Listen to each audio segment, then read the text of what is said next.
امام کو مساجد سے ذرا ذرا سی غلطیوں پر نکال دیا جاتا ہے، وہ امام جس کے پیچھے ہم نماز پڑھتے ہیں، صاف فرمان ہے اِنَّا نَحْنُ نَزَّلْنَا الذِّكْرَ وَإِنَّا لَهُ لَحَافِظُونَ، ہم نے قرآن کریم کو نازل فرمایا اور ہم ہی اس کی حفاظت فرمائیں گے۔ اللہ پاک کا یہ فرمان اس بات پر دلالت کرتا ہے، اس بات پر دال ہے کہ اللہ تبارک و تعالی قرآن کریم کی حفاظت نہ جنات کے ذریعے فرمائیں گے، نہ فرشتوں کے ذریعے فرمائیں گے، نہ کسی اور مخلوق کے ذریعے فرمائیں گے، کیونکہ قرآن کریم کو نازل کرنے کا جب ارادہ کیا گیا تو اس کو پہاڑوں پر پیش کیا تو پہاڑوں نے لاچاری و مجبوری سامنے رکھی کہ ہم اس کے وزن کو، اس کی طاقت کو برداشت کرنے کی قوت نہیں رکھتے ہیں۔ پھر حضرت انسان کو چنا گیا اور آقا مدنی جناب نبی کریم صلی اللہ علیہ وسلم کے اوپر قرآن کریم کو نازل فرمایا گیا۔ قرآن کریم کی حفاظت کا وعدہ اللہ تعالیٰ نے خود لیا ہے۔ اِنَّا نَحْنُ نَزَّلْنَا الذِّكْرَ کی تفسیر علامہ آلوسی رحمت اللہ علیہ نے بڑے ہی بہترین انداز میں فرمائی۔ اللہ تبارک و تعالیٰ کے کلام کے اندر اور اللہ کے قرآن کے اندر آیتوں کو پڑھ پڑھ کر جو لوگ سبق حاصل کرتے ہیں، راہ راست پاتے ہیں، وہ لوگ قرآن کریم سے محبت کرنے والے ہیں۔ علامہ آلوسی رحمت اللہ علیہ تفسیر بیان فرماتے ہیں، اے فی قلوبنا اولیائنا، کہ ہم قرآن کریم کی حفاظت جنات کے ذریعے نہیں فرمائیں گے، انسانوں کے ذریعے فرمائیں گے، اور ہم اس قرآن کو اپنے دوستوں کے دلوں میں محفوظ کر دیں گے۔ چھوٹے چھوٹے بچے قرآن کریم کو یاد کریں گے اور اس کے حافظ بن کر کے پوری دنیا کے لیے ہدایت اور پوری دنیا کے لیے راہ راست دکھانے کا ذریعہ بنیں گے۔ آپ دیکھ رہے ہیں چھوٹے چھوٹے بچے قرآن کریم کو حفظ یاد کرتے ہیں، لیکن ہمارے دلوں کے اندر ان کا کیا مرتبہ ہے، کیا مقام ہے؟ قرآن پڑھنے والوں کا یا قرآن سیکھنے والوں کا یا قرآن پڑھانے والوں کا؟ علامہ آلوسی رحمت اللہ علیہ نے تفسیر بیان فرمائی ہے، حشر کا میدان ہوگا، اولین و آخرین کا اجتماع ہوگا، تمام جنات و انسان، تمام مخلوقات، 18,000 مخلوقات کھڑی ہوئی ہوں گی، اور اللہ تبارک و تعالیٰ فرمائیں گے وہ لوگ کہاں ہیں جنہوں نے قرآن کریم کی حفاظت کی ہے؟ تو ایک بہت بڑا طبقہ علماء اور حفاظ کا کھڑا ہوگا۔ اس کے بعد آواز آئے گی وہ لوگ بھی کھڑے ہو جاؤ جنہوں نے کسی بھی طریقے سے ان کا ساتھ دیا ہے۔ ایک جماعت کھڑی ہوگی، وہ کہے گی میں نے مدرسوں کا، مکاتب کا انتظام کیا، میں نے وہاں تعاون دیا، میں نے وہاں خیرات دی، میں نے فلاں بچے کو قرآن پڑھنے کے لیے دیے، میں نے فلاں بچے کی تعلیم میں مدد کی ہے۔ اللہ ان تمام کی مغفرت کے فیصلے فرمائیں گے۔ میرے بھائیوں، قرآن کریم کی حکمت، قرآن کریم کی سچائی کو جانو، اور قرآن کریم کے اندر جو اسرار و رموز بتلائے اور سکھلائے گئے ہیں ان کو سیکھ کر ان پر عمل پیرا ہونے کی کوشش کرو، تو آج بھی وہی سنہری دور لوٹ سکتا ہے جو صحابہ کرام رضوان اللہ علیہ مجمعین کا زمانہ تھا۔ یہ قرآن ہدایت کی چیز ہے۔ حضرت عمر فاروق رضی اللہ تعالیٰ عنہ کے زمانے میں مصر کے کمانڈر نے خط لکھا، اے اللہ والے میں بڑا پریشان ہوں اور ہماری فوج کو ایک شہر سے گزرنا ہے، لڑکیاں ناچ گانا کرے گی، گانے گائے گی، تبلے بجائے جائیں گے، تحاشے بجائے جائیں گے، تاکہ اسلام کی فوج کے دل میں میل آ جائے۔ حضرت عمر فاروق رضی اللہ تعالیٰ عنہ نے خط لکھا اور یہ کہا کہ قرآن کریم کی ایک آیت پڑھ کر سنا دو اور فوج کو چلنے کا حکم دے دو۔ چنانچہ تمام فوج کو اکٹھا کیا گیا اور قرآن کریم کی آیت قُلْ لِلْمُؤْمِنِينَ يَغُضُّوا مِنْ أَبْصَارِهِمْ وَيَحْفَظُوا فُرُوجَهُمْ ذَلِكَ أَزْكَىٰ لَهُمْ إِنَّ اللَّهَ خَبِيرٌ بِمَا يَصْنَعُونَ پڑھ کر سنائی اور پوری فوج کو چلنے کا حکم دے دیا۔ تمام کی تمام فوج شہر سے گزر رہی ہے، لڑکیاں ناچ ناچ گانا کر رہی ہے، گانے گائے جا رہے ہیں، تبلے بجائے جا رہے ہیں، لیکن کسی بھی سپاہی نے، کسی بھی فوجی نے نظر اٹھا کے نہیں دیکھا۔ جب پوری کی پوری فوج گزر گئی، ایک لڑکی نے کہا کہ او اللہ والو، وہ قرآن پڑھنے والو، او اللہ والو، وہ کیسا قرآن ہے، اس کے اندر کون سی ہمت ہے، کون سی جرأت ہے، کون سی اسپرٹ ہے جو ایسے گانے بجانے سے روک دے۔ او قرآن پڑھنے والو، نہ چھوڑ کے جاؤ، ہمیں بھی ساتھ لیتے جاؤ۔ چنانچہ روایت میں آتا ہے لڑکیاں جوک در جوک ایمان میں داخل ہونے لگی اور چھتوں پہ سے ایسے چھلاکے لگائی جیسے پرندے ہوا میں اڑا کرتے ہیں۔ یہ قرآن ہی تو تھا جب قرآن کریم کے پڑھنے والے فاتح افریقہ بن سکتے ہیں۔ افریقہ کے میدانوں میں جا کر، افریقہ کے جنگلات میں جا کر جب انہوں نے قرآن کے فرمان کو پڑھا، جب انہوں نے قرآن سنایا تو وہاں کے چیختے ہوئے درندے، وہاں کے دہاڑتے ہوئے شیر ان کے قبضے میں آ گئے اور ان کی ایک آواز پر پورا کا پورا جنگل خالی کر دیا۔ یہ کیا تھا میرے بھائیو؟ قرآن کریم کی تعلیمات ایسے ہی نہیں ہے۔ یہ ہمارے علماء کرام در بدر کی ٹھوکریں کیوں کھاتے پھرتے ہیں؟ تاکہ تمہارے بچوں کے اندر علم دین کو پیدا کر سکے۔ کیا ان کی جوانیاں نہیں؟ کیا ان کی صحتیں نہیں؟ کیا ان کے بیوی بچے نہیں؟ کیا ان کا من نہیں کرتا گھومنے کو؟ کیا ان کا من نہیں کرتا پکنک منانے کو؟ سب کرتا ہے، لیکن یہ اللہ سے ڈرنے والے لوگ ہیں اور یہ چاہتے ہیں کہ تمہارے بچوں کی زندگی میں کسی بھی طریقے سے قرآن کریم داخل ہو جائے۔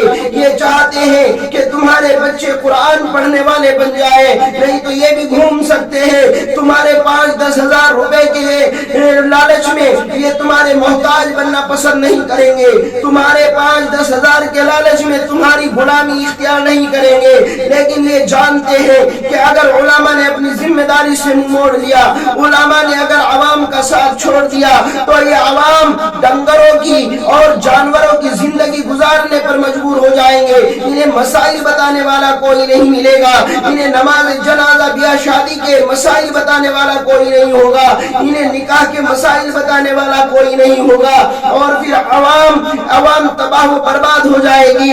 اس لیے تمہاری گالیاں سنتے ہیں، اس لیے تمہارے در در کی ٹھوکریں کھاتے ہیں۔ یہ چندہ اکٹھا کر کے تمہارے بچوں کو علوم نبویہ سکھلاتے ہیں۔ یہ امام، یہ مفتی، یہ علماء، یہ مولوی تمہیں ایسے ہی نہیں مل جاتے۔ ایک بچے کو مولوی بنانے کے لیے پیچھے پورا سسٹم ہوتا ہے۔ مدرسے کے ذمہ دار سے لے کر ایک مدرسے کا ادنا استاد ایک بچے کو مولوی بنانے کے لیے اپنی تن من دھن کی بازی لگا دیتا ہے، اور تم اماموں کے ساتھ وہ سلوک کرتے ہو کہ خدا نہ خواستہ اگر تمہارے ساتھ وہ سلوک ہو جائے تو تم جیتے جی مر جاؤ۔ ایک امام کو مسجد سے اس لیے نکال دیتے ہو کہ وہ تمہارا کہنا نہیں مانتا، وہ تمہیں اللہ اور اس کے رسول کا حکم سناتا ہے، اور اگر ممبر پر بیٹھ کر کوئی امام سچائی کو بیان کر دے، اور اگر ممبر کے اوپر بیٹھ کر کوئی امام تمہیں حقیقت بتلا دے، کوئی امام تمہیں قرآن کی آیتوں کا حدیث کا صحیح ترجمہ بتا دے، صحیح مطلب بیان کر دے، تو تم اس کو نامعلوم کیسے القاب سے ملقب کرتے ہو، اور اگر وہ سود کے اوپر، بیاج کے اوپر یا اس برائی کے اوپر بیان کر دے جو تمہارے اندر پائی جاتی ہو، تم دن کے دن اس کو مسجد سے نکال دیتے ہو۔ ہمارے ایک مولانا دوست صرف اس وجہ سے مسجد سے نکال دیا گیا کہ وہ صبح کو فجر کی نماز کے بعد فضائل اعمال کی تعلیم نہیں کیا کرتے تھے، کسی اور کتاب کی تعلیم کرتے ہوں گے۔ ہمارے ساتھی کو دن کے دن مسجد سے نکال دیا گیا۔ ابھی ایک شکایت آئی، ایک عالم دین کو مسجد سے گالیاں دے کر کے نکال دیا گیا۔ ایسی گالیاں ماں بہن کی دی گئی صرف اس وجہ سے کہ مسجد کا ذمہ دار، مسجد کا متولی اپنے امام کو فون کرتا ہے اور یہ کہتا ہے کہ آؤ ہمارے یہاں مرغا ذبح کر دو۔ امام صاحب نے کہا کتنے مرغے ذبح کرانے ہیں؟ اس نے 50 یا 100 بتلائے۔ کوئی فنکشن، کوئی تقریب ان کے یہاں ہوگی، امام صاحب نے کہا کہ خالی ذبح کرانا ہے یا کوئی نذرانہ بھی دو گے؟ ایسے تھوڑے ہی آ جاؤں گا، تیرے باپ کا نوکر تھوڑے ہی ہوں۔ متولی نے اسی وقت مسجد میں انٹری کی اور امام کو ماں بہن کی گالیاں دی اور دن کے دن اس امام کو مسجد سے نکال دیا گیا۔ یہ میری امت، یہ میری قوم کا حال ہے، یہ نبی کی امت کا حال ہے، یہ نبی کے ماننے والوں کا حال ہے۔ وہ امام روتا ہوا مسجد سے نکلتا ہے اور وہ یہ بیان کر رہا تھا کہ میری چھٹی اور میرے ہاتھ میں استعفیٰ اس آدمی نے دیا ہے جو کبھی فجر کی نماز میں دکھائی نہیں دیتا، سال کے سال کبھی مسجد میں نہیں آتا ہے۔ اس متولی نے مجھے آج استعفیٰ دے کے گھر کو روانہ کیا اور الوداعی ترانہ اس نے آج مجھے سنایا ہے۔ اس قوم کی ترقی کی بات کرتے ہو، اس قوم کی ترقی کی بات کرتے ہو جو تمہارے علماء کو اور تمہارے علماء کی طرف سے بدظن رہتی ہو، تمہارے علماء کی طرف سے بدگمانی رکھتی ہو، تمہارے علماء کی طرف سے ان کے دلوں کے اندر بغض و عناد بھرا پڑا ہو، اس قوم کی ترقی کی بات کرتے ہو۔ ارے تم اس قوم کی ترقی کی بات کرتے ہو جو منتخب حدیث اور فضائل اعمال کے درمیان فرق جانتے ہو اور فرق محسوس کرتے ہو یا فرق نکالتے ہو۔ اس قوم کی ترقی کی بات کرتے ہو جو دعوت و تبلیغ سے لے کر مدارس و مساجد تک، مکاتب تک اور مراکز تک میں اختلاف کر بیٹھے ہو۔ اس قوم کی ترقی کی بات کرنا اور اس قوم کو ترقی کا سبق سنانا میں یہ سمجھتا ہوں کہ بھینس کے سامنے بین بجانے کے مانند ہے۔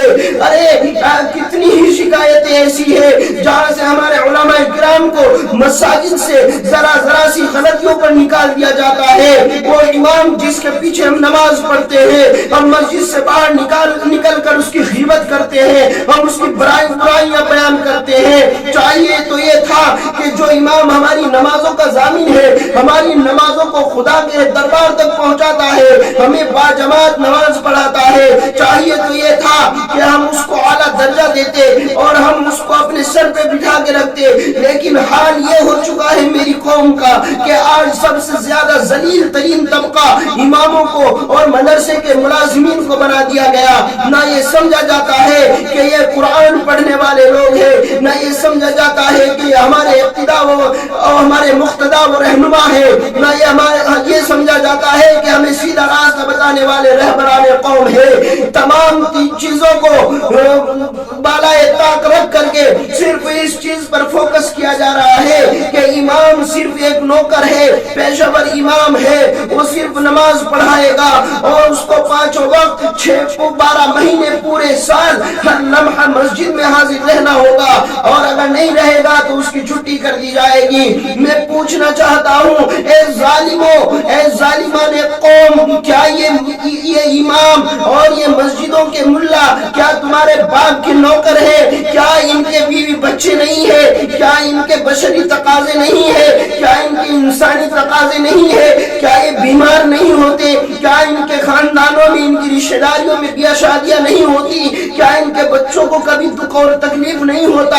کیا یہ فرشتے ہیں؟ کیا یہ فرشتے ہیں کہ ان کو کبھی کوئی تکلیف نہیں پہنچتی، ان کو کبھی دکھ نہیں ہوتا، نہ ان کو پیخانہ پیشاب کا تقاضا ہے؟ اگر 5 سیکنڈ 10 سیکنڈ امام لیٹ ہو جائے تو لوگوں کی نظریں گھڑی کی طرف اٹھ جاتی ہے کہ امام صاحب کہاں چلے گئے ہیں، کہاں آوارہ پھر رہے ہیں۔ تمہارے 5-10 ہزار کے چکر میں انہوں نے اپنی زندگیوں کو اس لیے خراب کر رکھا ہے کہ اللہ نے ان کو علوم نبویہ عطا فرمایا ہے، تو اس کا تقاضا یہ ہے کہ لوگ تمہیں کچھ بھی کہے، کچھ بھی سمجھے، لیکن تم دین کی خدمت کرتے رہو، قوم کے بچوں کو قرآن پڑھاتے رہو، لوگوں کو نماز درست پڑھاتے رہو، نہیں تو یہ تمہارے غلام نہیں ہے، تمہارے 5-10 ہزار روپے سے ان کا کچھ ہونے والا نہیں ہے۔ مولانا اشرف علی تھانوی رحمت اللہ علیہ نے فرمایا تھا کہ یا تو علماء کی قدر کر لو، ورنہ وہ وقت آئے گا کہ جب تم علماء کو ترس جاؤ گے، علماء کا تو کام چل جائے گا، کوئی آٹے دال کی دکان کر لے گا،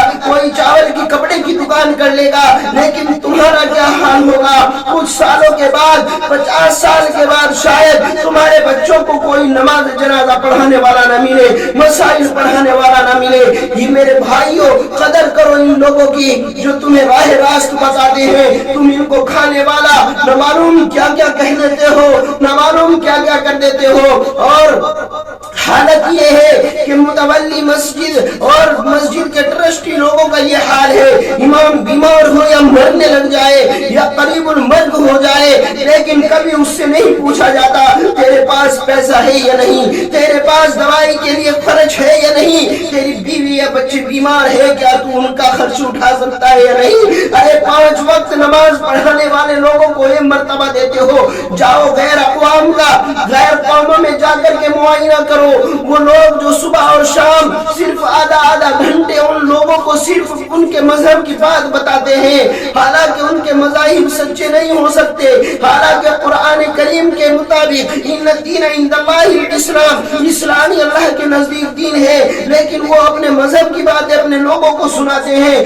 صرف پورے 24 گھنٹے میں 1 گھنٹے کی ان کی ڈیوٹی ہوتی ہے، لیکن ان کے نذرانے، ان کی تنخواہیں اتنی موٹی ہوتی ہے کہ وہ پورے مہینے اپنا خرچ برداشت کرنے کے بعد بھی جمع پونجی بچا لیتے ہیں، انہیں گاڑی بھی ملتی ہے، انہیں ہدیے تحفے بھی ملتے ہیں۔ جاؤ کسی بھی قوم کا معائنہ کر لو، جو یہود و نصارہ جن سے تم دشمنی رکھتے ہو یا جو تمہارے دشمن بنے بیٹھے ہیں، آج وہ ترقی کیوں کر رہے ہیں؟ انہوں نے اپنے رہبروں کو، انہوں نے اپنے مقتداؤں کو، انہوں نے اپنے اماموں کو آج اتنی اونچائیوں پر پہنچا دیا ہے، اتنا بلند ان کا مرتبہ رکھا ہے کہ وہ جب کسی سفر سے روانہ ہوتے ہیں، کسی محاذ کے لیے روانہ ہوتے ہیں، کسی کام کے لیے روانہ ہوتے ہیں، تو وہ اپنے پوپ یا پادری سے، اپنے فادر سے وہ ملاقات کر کے آشیرواد لے کے نکلتے ہیں، اسے سلامی دے کے نکلتے ہیں۔ میرے بھائیوں، یہ کام تو ہماری قوم کا تھا، یہ کام تو مسلمانوں کا تھا، لیکن اس کو اختیار غیروں نے کیا، اللہ نے ترقی بھی ان کی جھولیوں میں ڈال دی، اور مسلمانوں نے اپنے رہبروں کو، اپنے مقتداؤں کو، اپنے اماموں کو ذلت و رسوائی کی آخری حد تک پہنچا دیا، تو ذلت و رسوائی اس قوم کا مقدر بن چکی ہے۔ یہ قوم ایک شاعر کو 1 گھنٹہ کلام پڑھنے کے لیے 1 لاکھ سے 2 لاکھ دے سکتی ہے، یہ قوم ایک ناچنے والے کو 1 لاکھ سے 2 لاکھ دے سکتی ہے، یہ قوم کنجریوں کو رات بھر ناچنے پر 5-5 لاکھ روپے دے سکتی ہے، ایک گانا سننے کے لیے لاکھوں روپے خرچ کر سکتی ہے یہ قوم۔ یہ بریانی کے نام پر، یہ گوشت کے نام پر اپنے گھر کے گھر قربان کرنے والی قوم، لیکن اپنے امام کو 10,000 روپے مہینہ نہیں دے سکتی، اگر دیں گے تو اس میں ہزاروں مرتبہ پوچھا جائے گا تمہارا خرچ کتنا ہے، اتنا نہیں دے سکتے، حالانکہ یہ قوم کا پیسہ، یہ اللہ کا پیسہ، یہ اللہ کا خزانہ، اللہ کا گھر مسجد کی آمدنی اللہ کی آمدنی، اس میں سے بھی اپنے امام کو نہیں دے سکتے۔ میرے بھائیوں، اس قوم کی ترقی کی بات کرتے ہو، اس قوم کو ڈوب کے مر جانا چاہیے، جو اپنے امام علماء ائمہ کا جس نے یہ حشر کر دیا ہے، چاہے تو علماء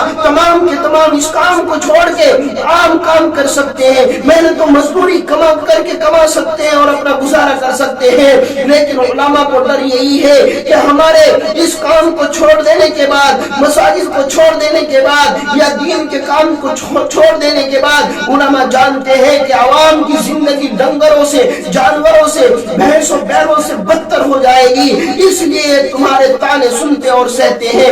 اس لیے میں کہنا چاہ رہا ہوں کہ میرے بھائیوں، یا تو ان کی قدر کر لو، قرآن کریم جن کے سینوں کے اندر محفوظ ہے، ارے وہ حافظ جس کو سینے سے لگانے میں معانقہ کرنے میں قلوب کو ٹھنڈک مل جاتی ہو، جس کو سینے سے لگانے سے دل کو پیار آ جاتا ہو، دل کے اندر وہ ایمانی نور پیدا ہو جاتا ہو، اس حافظ قرآن کو تم غلام سمجھتے ہو۔ ڈوم مرنے کی زندگی ایسے لوگوں کی جو علماء سے پسزن ہوئے پڑے ہیں، جو علماء کو گالیاں دیتے ہیں، تعال و تشنی کرتے ہیں، نہ معلوم کیا کیا کہتے ہیں۔ اس لیے ضرورت اس چیز کی ہے کہ اپنے علماء سے ربط رکھیں، علماء کے ساتھ میں کھانا بھی اتنی بڑی فضیلت رکھتا ہے کہ کل قیامت کے دن حشر کے میدان میں اللہ فرمائیں گے کہ آؤ وہ لوگ کہاں ہیں جنہوں نے کسی عالم کو مصافحہ کیا ہوگا یا کسی عالم کے دسترخوان پہ، حافظ کے دسترخوان پہ کھانا کھایا ہوگا، بڑی جماعت کھڑی ہوگی،